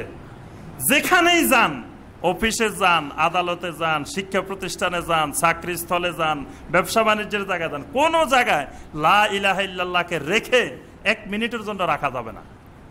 এটা লা ইলাহা ইল্লাল্লাহর কবুলটা এমনভাবে করতে হয় যেটাকে একেবারে সর্বান্তকরণে, মানে কোনো 1 মিনিটের জন্য 1 সেকেন্ডের জন্য এটাকে আলাদা করা যাবে না। আলাদা করলেই লা ইলাহা ইল্লাল্লাহ থাকবে না। যদি বলেন যে লা ইলাহা ইল্লাল্লাহ এখানে একটু বসো, আমি আসতেছি, তো লা ইলাহা ইল্লাল্লাহ যে চলে যাবে আর খুঁজেই পাবেন না, সারা জীবনের জন্য শেষ লা ইলাহা ইল্লাল্লাহ, আর খুঁজে পাওয়া যাবে না।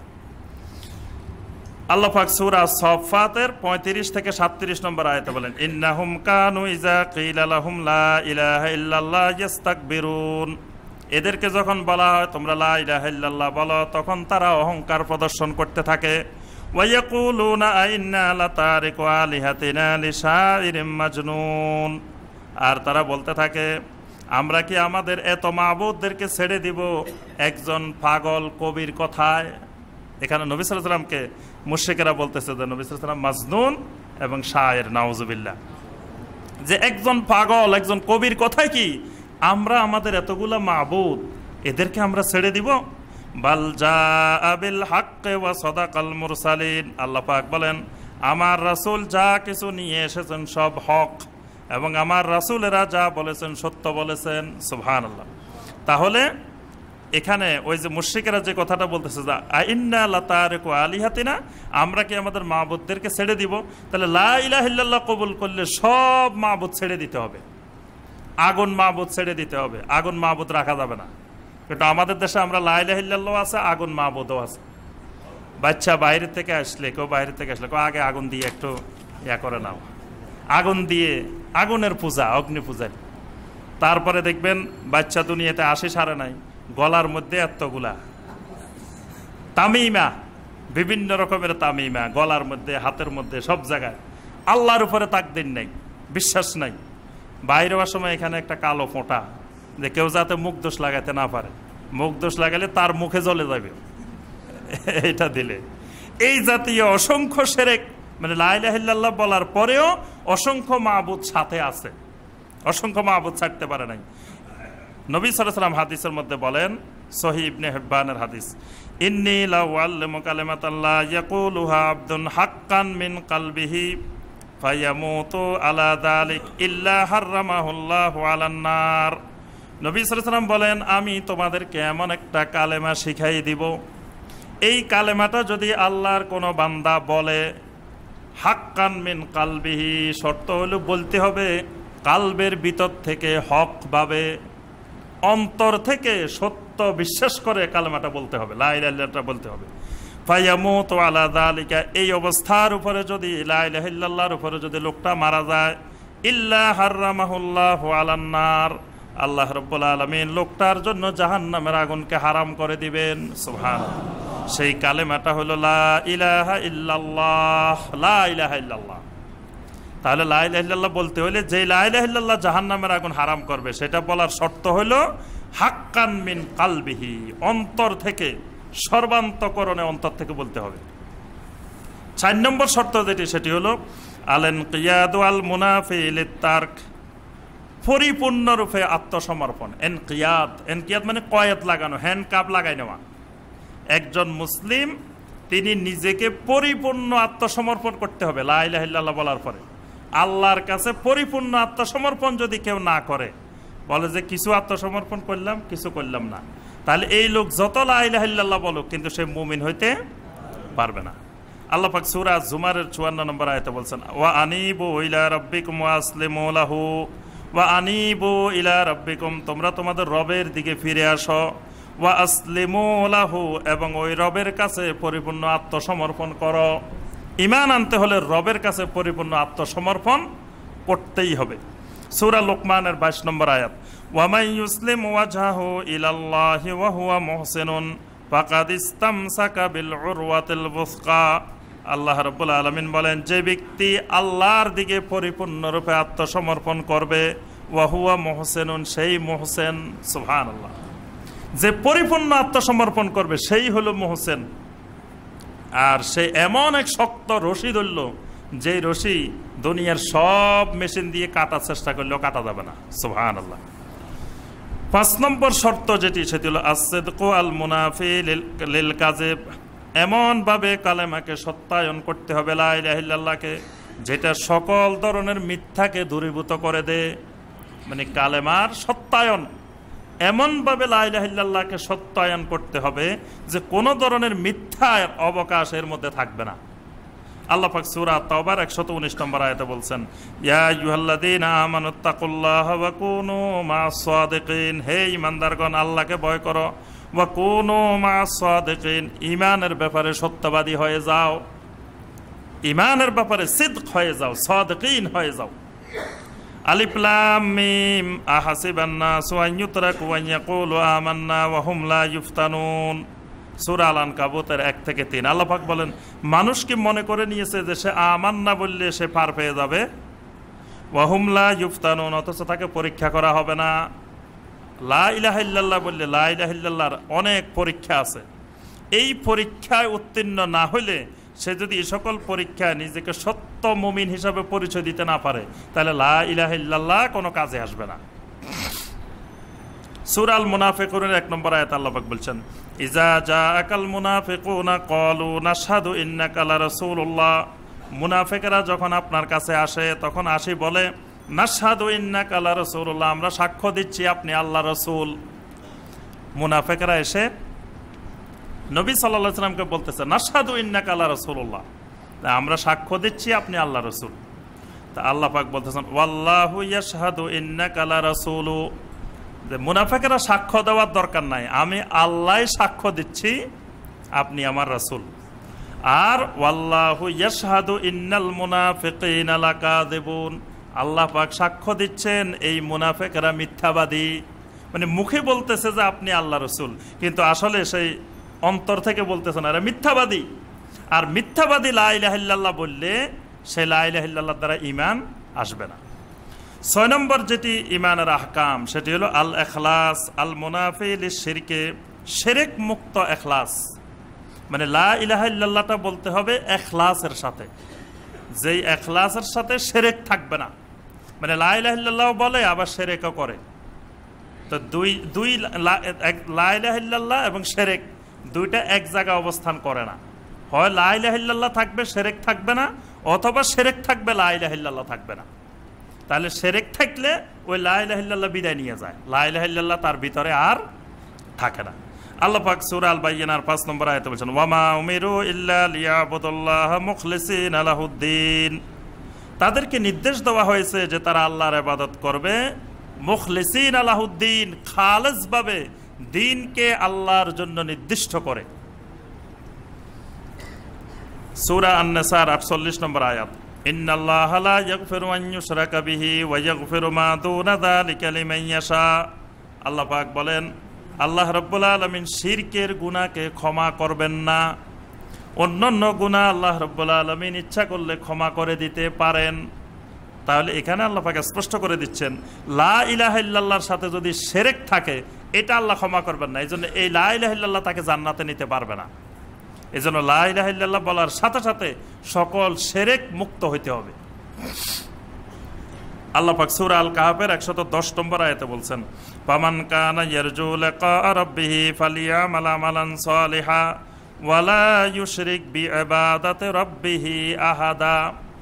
আল্লাহ রাব্বুল আলামিন বলেন, যে ব্যক্তি তার রবের সাথে মোলাকাত করার ইচ্ছা করে, আল্লাহর সাথে দেখা করতে চায়, যে যার ইচ্ছা মনে মনে যে আমি আমার আল্লাহর সাথে দেখা করব, যে আল্লাহর জন্য ইবাদত করি, যে আল্লাহর উপর ঈমান আনলাম, সে আল্লাহকে তো দেখি না, জীবনে একবার দেখা করবই, এই ইচ্ছা যারা করে, আল্লাহ পাক বলছেন দুইটা কাজ করতে হবে তাদেরকে। ফালিয়ামাল আমালান সালিহা, 1 নম্বর কাজ হলো সে সব সময় আমলে সালেহ করতে হবে, নেক আমল করে যেতেই হবে। ওয়ালা ইউশরিক বিইবাদাতি রাব্বিহি আহাদা, আল্লাহ রাব্বুল আলামিনের সাথে কাউকে শরীক করতে পারবে না। আল্লাহর সাথে শিরক করলে সে আল্লাহর সাথে দেখা পাবে না, আল্লাহর সাথে মোলাকাত করতে পারবে না। নবী সাল্লাল্লাহু আলাইহি ওয়াসাল্লাম বলেন, আসআদান নাস বিশাফাআতি মান ক্বালা লা ইলাহা ইল্লাল্লাহ। ওই ব্যক্তি সৌভাগ্যবান, ওই ব্যক্তি সৌভাগ্যবান, ওই ব্যক্তি আমার শাফাআত লাভ করবে যে ব্যক্তি বলবে লা ইলাহা ইল্লাল্লাহ। তবে শর্ত হলো খালিসান মিন কলবিহি আও নাফসিহি। এই লা ইলাহা ইল্লাল্লাহটা বলতে হবে কালবের ভিতর থেকে, খালেস ভাবে, গলার উপরের থেকে বললে হবে না, এটা আসতে হবে এখান থেকে, গোড়া থেকে, শিকড় থেকে। এটা খালিসান মিন কলবিহি, অন্তর থেকে ইখলাসের সাথে যদি লা ইলাহা ইল্লাল্লাহ আসে তাহলে সেটা আসআদান নাস বিশাফাআতি, এই লোক আমার শাফাআত দ্বারা সৌভাগ্যবান হবে। সুবহানাল্লাহ। 7 নম্বর শর্ত যেটি ঈমানের আহকাম, আল মাহাব্বা আল মুনাফিয়া লিল বুগদ, হিংসা মুক্ত ভালোবাসা। মানে আল্লাহ সুবহানাহু ওয়া তাআলাকে ভালোবাসতে হবে, মহব্বত করতে হবে লা ইলাহা ইল্লাল্লাহকে, যেটা লা ইলাহা ইল্লাল্লাহর কোনো হুকুম আহকামকে অপছন্দ করা যাবে না। এমনি লা ইলাহা ইল্লাল্লাহ পড়ছে, আবার পর্দা দেখতে পারে না। লা ইলাহা ইল্লাল্লাহ পড়ছে, লা ইলাহা ইল্লাল্লাহর জিকিরও করে, এমনি কেউ হেজাব পরিধান করলে, হেজাব দেখলে দেখতে পছন্দ করে না। লা ইলাহা ইল্লাল্লাহ পড়ছে, কেউ দাড়ি রাখলে দাড়ি দেখতে পারে না, পছন্দ করে না। লা ইলাহা ইল্লাল্লাহ পড়ছে, আবার কেউ ইসলামের কথা বললে সেটা পছন্দ করে না। মাহাব্বাহ, লা ইলাহা ইল্লাল্লাহর প্রতি মহব্বত আসে নাই, তার মহব্বত লা ইলাহা ইল্লাল্লাহর কিছু কিছু জিনিসের প্রতি কারাহাত আছে, অপছন্দ আছে। এইরকম লা ইলাহা ইল্লাল্লাহ বললে সেই ঈমান হবে না। লা ইলাহা ইল্লাল্লাহ বলার সাথে সাথে লা ইলাহা ইল্লাল্লাহর প্রতি শতভাগ মহব্বত, মহব্বতটাই একটা বড় ইবাদত, মহব্বতটাই বড় ধরনের ইবাদত। আরবের মুশরিকেরা আপনার মূর্তিকে মহব্বত করত, মূর্তিকে আর কিছুই করত না। মূর্তিকে আমরা যেটাকে মূর্তি পূজা বলি, এই মূর্তি পূজা মানে মূর্তির প্রতি মহব্বত। এই মহব্বতটাই হলো পূজা, মহব্বতটাই হলো ইবাদত, এটা বড় ধরনের ইবাদত। এজন্য আল্লাহ পাক সূরা আল বাকারার 165 নম্বর আয়াতে বলছেন, ওয়া মিনান নাসি মান ইয়াত্তাখিযু মিন দুনিল্লাহি আনদাদা। মানুষের মধ্যে এমন কিছু মানুষ আছে যারা আল্লাহ রাব্বুল আলামিন ব্যতীত অন্যদেরকে আল্লাহর সমকক্ষ মনে করে। ইউহিব্বুনাহুম কাহুব্বিল্লাহ, তারা তাদেরকে এমন মহব্বত করে যেমন আল্লাহকে মহব্বত করে। ওয়াল্লাযীনা আমানু আশাদ্দু হুব্বাল লিল্লাহ, যারা ঈমানদার তারা সবচেয়ে বেশি ভালোবাসে আল্লাহ রাব্বুল আলামিনকে। ঈমানদারের সবচেয়ে বেশি মহব্বত হলো আল্লাহ। অর্থাৎ লা ইলাহা ইল্লাল্লাহর দাবি যে মহব্বত হবে আল্লাহর প্রতি। মহব্বত যদি মূর্তির প্রতি হয়, মূর্তিটা সরাইলে যদি চোখে পানি আসে, মূর্তি সরানোর দ্বারা যদি এমন কান্না আসে যেটা মা মূল্যেও কান্না আসে নাই, তাহলে এই মহব্বা এটা ঈমানের খেলাফ, সাথে সাথে ঈমান চলে যায়। মূর্তির প্রতি মহব্বত, একজন মুমিনের মহব্বত থাকবে কিসের প্রতি? আল্লাহ সুবহানাহু ওয়া তাআলার প্রতি। এটা হলো ঈমানের দাবি। আর যদি মহব্বত অন্য কিছুর প্রতি হয় তাহলে ঈমান শেষ। এটা লা ইলাহা ইল্লাল্লাহর একটি গুরুত্বপূর্ণ শর্ত। ঠিক একইভাবে লা ইলাহা ইল্লাল্লাহর সাথে সম্পৃক্ত শরীয়তের যত হুকুম আহকাম আছে, একজন লা ইলাহা ইল্লাল্লাহকে মহব্বত করে কিন্তু বলে যে সোরের হাত কাটা এই আইনটা তো বর্বর আইন, বাস লা ইলাহা ইল্লাল্লাহ শেষ। কারণ লা ইলাহা ইল্লাল্লাহ কোরআনে এই আইন দিছেন, এই আইন তো অন্য কেউ দেয় না, এটা লা ইলাহা ইল্লাল্লাহ দিছে। তা লা ইলাহা ইল্লাল্লাহ মানি, কিন্তু লা ইলাহা ইল্লাল্লাহর আইন মানি না। লা ইলাহা ইল্লাল্লাহর আইন ভালো লাগে না। জানাকার, বেবিচারী, তাদেরকে পাথর মেরে হত্যা করা, এটা তো 1400 বছর আগের বর্বর অসভ্য আইন, নাউজুবিল্লাহ। তাহলে আল্লাহ পাকও অসভ্য, নাউজুবিল্লাহ। আল্লাহর রাসূলকে অসভ্য বানানো হইলো, বর্বর বানানো হইলো। তাহলে এই জাতীয় লা ইলাহা ইল্লাল্লাহর কোনো হুকুম আহকাম বিধিবিধানকে অপছন্দ করলে এই লা ইলাহা ইল্লাল্লাহর দ্বারা ঈমান আসবে না। আল্লাহ পাক সূরা মুহাম্মদের 9 নম্বর আয়াতে বলছেন, যালিকা বিআন্নাহুম কারিহু মা আনজালাল্লাহু ফাআহবাতা আমালাহুম। আল্লাহর নাজিলকৃত কোনো বিধানের প্রতি কারো যদি একটু অপছন্দ হয়, ফাআহবাতা আমালাহুম, এই অপছন্দের কারণে সব আমল বরবাদ, সব আমল বরবাদ হয়ে যাবে। যত আমল করুক, কিন্তু আল্লাহর আইনের বিধানের শরীয়তের একটা বিধানকে যদি অপছন্দ করে খালি, বাস তার সব আমল বরবাদ, কোনো আমলে কাজে আসবে না। এজন্য এটাই ঈমানের একটি গুরুত্বপূর্ণ শর্ত যে মহাব্বা, লা ইলাহা ইল্লাল্লাহর প্রতি মহব্বত থাকতে হবে। 8 নম্বর যেটি ঈমানের শর্ত সেটি হলো আল কুফরু বিমা ইউবাদু মিন দুনিল্লাহ, আল কুফরু বিত-তাগুত, তাগুতের প্রতি কুফরি, তাগুতকে অস্বীকার করা, তাগুতের প্রতিও বিশ্বাস, তাগুতের প্রতিও মহব্বত, আবার লা ইলাহা ইল্লাল্লাহর প্রতিও মহব্বত। দুই মহব্বত একসাথে হলে ঈমান হবে না। একটা ছাড়তে হবে আর একটা গ্রহণ করতে হবে। লা ইলাহা ইল্লাল্লাহ গ্রহণ করতে হবে, তাগুত ছাড়তে হবে। তাগুত কি জিনিস? তাগুত হলো বিমা ইউবাদু মিন দুনিল্লাহ, আল্লাহ ছাড়া যাদেরকে ইবাদত করা হয় তারাই তাগুত। কাফের আর তাগুতের মধ্যে একটি মৌলিক পার্থক্য আছে। কাফের হলো নিজে মানে না, ইসলাম মানে না, ইসলাম পালন করে না, ইসলামের প্রতি অস্বীকৃতি করে, এই লোক হইল কাফের। তাগুত হইল মানেও না, আরেকজনকে মানতেও দেয় না। এজন্য তাগুতটা কাফেরের থেকে মারাত্মক। তাগুত নিজেও ইসলাম মানে না, আরেকজন মানুক এটাও সে পছন্দ করে না, আরেকজনকে মানতে দেয় না। এদেরকে বলা হয় কোরআনের ভাষায় তাগুত। তো একজন ঈমানদার তিনি লা ইলাহা ইল্লাল্লাহ গ্রহণ করার সাথে সাথে তাগুতের প্রতি তার কুফরি, তাগুতকে মানতে পারবে না, তাগুতের প্রতি তার কুফরি থাকতে হবে, অস্বীকার থাকতে হবে। এটা ঈমানের একটি গুরুত্বপূর্ণ শর্ত। জমিনে যত নবী এসছেন সমস্ত নবীওয়ালা দাওয়াত, সূরা নাহলের 36 নম্বর আয়াত, ওয়ালাকাদ বাআসনা ফি কুল্লি উম্মাতির রাসূলা আনি ইবুদুল্লাহ ওয়াজতানিবুত তাগুত। আল্লাহ পাক বলেন আমি প্রত্যেক উম্মার কাছে রাসূল পাঠিয়েছি এই বলে যে আনি ইবুদুল্লাহ। রাসূলেরা এসে দুনিয়ার মানুষদেরকে বলতেন উবুদুল্লাহ, ও দুনিয়ার মানুষ আল্লাহর ইবাদত করো, আল্লাহর গোলামি করো, ওয়াজতানিবুত তাগুত, আর তাগুতকে ছাড়ো, তাগুত পরিহার করো। অর্থাৎ নবী রাসূলেরা শুধু আল্লাহর ইবাদতের দাওয়াত দিতেন না, আল্লাহর ইবাদতের পাশাপাশি তাগুত ছাড়ার জন্য দাওয়াত দিতেন।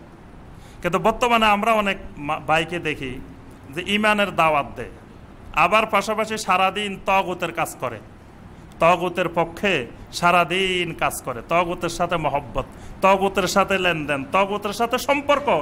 আবার এখান দিয়ে লা ইলাহা ইল্লাল্লাহর জিকিরও করে, আবার লা ইলাহা ইল্লাল্লাহর মেহনতের দাওয়াতও দেয়, আবার লা ইলাহা ইল্লাল্লাহর কথাও বলে, নিজেকে মুসলমানও দাবি করে, বুজুর্গও মনে করে, অথচ তার এখনো ঈমানে আসে নাই। ঈমান কি জিনিস সেটাই বুঝে নাই। তাগুতের প্রতি কুফরি না থাকলে কখনো ঈমান আসবে না। অর্থাৎ তাগুতের সাথে সম্পর্ক বিচ্ছিন্ন করতেই হবে যদি লা ইলাহা ইল্লাল্লাহ বলি। 9 নম্বর যেটি সেটি হলো আল মাউতু আলা হাযিহিল কালেমা। 9 নম্বর শর্ত হলো একবার খুব আগ্রহের সাথে খুশি হয়ে লা ইলাহা ইল্লাল্লাহ গ্রহণ করে ফেলছি, কয়দিন পরে আর ভালো লাগে না যে আসলে তো লা ইলাহা ইল্লাল্লাহ না গ্রহণ করলে ভালো ছিল, কারণ লা ইলাহা ইল্লাল্লাহ গ্রহণ করছি এখন সকালে একটু আরামে ঘুমাইতে পারি না। লা ইলাহা ইল্লাল্লাহ বলে যে সকালে ফজর আজান দিলে আর ঘুমাই থাকতে পারবে না। লা ইলাহা ইল্লাল্লাহ দাবি হলো আজান দিলে মসজিদে চলে যেতে হবে। তো লা ইলাহা ইল্লাল্লাহ গ্রহণ না করলে তো ভালো ছিল, যে লা ইলাহা ইল্লাল্লাহ গ্রহণ না করলে সকালে একটু 8টা-9টা পর্যন্ত আরামে ঘুমানো যেত, সকালবেলা উঠা লাগতো না, তারপরে মুখটা একটু খুব পরিষ্কার রাখা যেত। লা ইলাহা ইল্লাল্লাহ বলার কারণে এই যে কি জঙ্গল কতগুলা মুখের মধ্যে রাখতে হয়, ভালো লাগে না। লা ইলাহা ইল্লাল্লাহ না বললে তো মুখটা সুন্দর করে পরিষ্কার করে মহিলাদের মতো করা যেত, সেটাও করা যায় না। লা ইলাহা ইল্লাল্লাহর কারণে আরও যে কত সমস্যা, এই জাতীয় সমস্যা যদি কেউ মনে করে, তো লা ইলাহা ইল্লাল্লাহর উপরে যদি মৃত্যু পর্যন্ত বহাল না থাকে তো ওই লা ইলাহা ইল্লাল্লাহ কোনো কাজ আসবে না। অর্থাৎ লা ইলাহা ইল্লাল্লাহটা মৃত্যু পর্যন্ত থাকতে হবে। এজন্য অসংখ্য মানুষ লা ইলাহা ইল্লাল্লাহ বলছে কিন্তু মারা যাওয়ার সময় মুনাফিক হয়ে মারা গেছে, মারা যাওয়ার সময় কাফের হয়ে মারা গেছে, কিন্তু লা ইলাহা ইল্লাল্লাহ বলছে। এজন্য সহিহ আল বুখারীর হাদিস, নবী সাল্লাল্লাহু আলাইহি ওয়াসাল্লাম বলেন ফাওয়াল্লাযী নাফসি বিয়াদিহি ইন্না আহাদাকুম লা ইয়ামালু বিআমালি আহলিল জান্নাহ, ওই আল্লাহর কসম তোমাদের মধ্যে থেকে কোনো লোক জান্নাতি আমল করতে থাকে, সারা জীবন জান্নাতি আমল, একেবারে জান্নাতের আমল করতেই আছে, হাত্তা মা ইয়াকুনা বাইনাহু ওয়া বাইনাহা ইল্লা যারাহ, আর 1 গজ বাকি আছে জান্নাতে পৌঁছার, মানে আর 1 গজ পরে 1 হাত পরেই জান্নাত, এই পর্যন্ত পৌঁছে গেছে। ফায়াজবিকু আলাইহিল কিতাব ফায়ামালু বিআমালি আহলিন নার, হঠাৎ করে জাহান্নামী আমল শুরু করে দিল।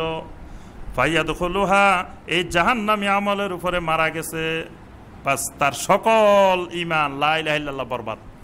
শেষ সময় এসে লা ইলাহা ইল্লাল্লাহ বরবাদ। এজন্য লা ইলাহা ইল্লাল্লাহর শর্ত হলো মৃত্যু পর্যন্ত লা ইলাহা ইল্লাল্লাহর উপরে ইস্তেকামত থাকতে হবে। এজন্য আল্লাহ পাক বলেছেন ইন্নাল্লাযীনা ক্বালু রাব্বুনাল্লাহু সুম্মা ইসতাকামু, রাব্বুনাল্লাহ বলার পরে এটার উপরে ইস্তেকামত থাকতে হবে। এই 9টি হলো ঈমানের শর্ত, আর 6টি হলো ঈমানের আরকান, রোকন। সেই 6টি আমরা বিস্তারিত এর আগে আলোচনা করছি। একটা হলো আল্লাহর উপরে ঈমান আনা, আমানতু বিল্লাহ ওয়া মালাইকাতিহি, ফেরেশতাদের উপরে, ওয়া কুতুবিহি আল্লাহর কিতাবের উপরে, ওয়া রুসুলিহি আল্লাহর রাসূলদের উপরে, তারপরে ওয়াল ইয়াউমিল আখির আখিরাতের উপরে, ওয়াল কদরে খাইরিহি ওয়া শাররিহি মিনাল্লাহি তাআলা না, ওয়াল কদরে খাইরিহি ওয়া শাররিহি। এই ছয়টা জিনিসের উপরে ঈমান আনা, এটা হলো আরকানে বিল ঈমান, ঈমানের রোকন, আরকানুল ঈমান। আল্লাহ সুবহানাহু ওয়া তাআলা আমাদের সবাইকে এই 9টি ঈমানের আহকাম এবং যেই 6টি ঈমানের আরকান, এই আরকান এবং আহকাম সহকারে লা ইলাহা ইল্লাল্লাহ বলার, লা ইলাহা ইল্লাল্লাহর আমল করার, লা ইলাহা ইল্লাল্লাহর উপরে মৃত্যু পর্যন্ত ইস্তেকামত থাকার আল্লাহ পাক আমাদেরকে তৌফিক দান করুন। আমিন ইয়া রাব্বাল আলামিন। সুবহানাকা আল্লাহুম্মা বিহামদিকা আশহাদু আল্লা ইলাহা ইল্লা আনতা আস্তাগফিরুকা ওয়া আতুবু ইলাইক।